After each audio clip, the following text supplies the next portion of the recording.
Young ভাইদেরকে আমি খালি কয়েকটা নসিহত করতে চাই, আপনাদের জন্য আশা। আলোচনা অনেক শুনছেন জীবনে, নামাজ রোজা হজ জাকাতের আলোচনা বহুত শুনছেন আলহামদুলিল্লাহ।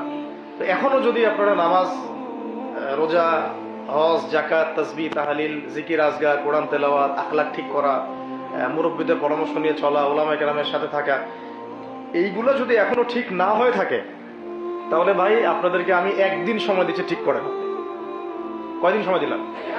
একদিন সময় দিচ্ছি, আপনি ঠিক করে নেন সব।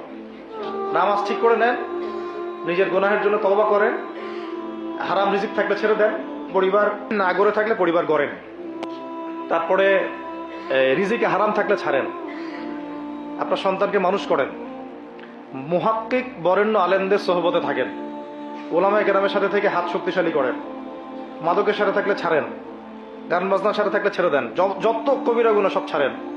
ছেড়ে নিয়াত করেন যে আগামী যদি আমি 10 বছর বাঁচি 10 বছর, 20 বছর বাঁচলে 20 বছর, 100 বছর বাঁচলে 100 বছর আল্লাহর জন্য ঢেলে দিব ইনশাআল্লাহ।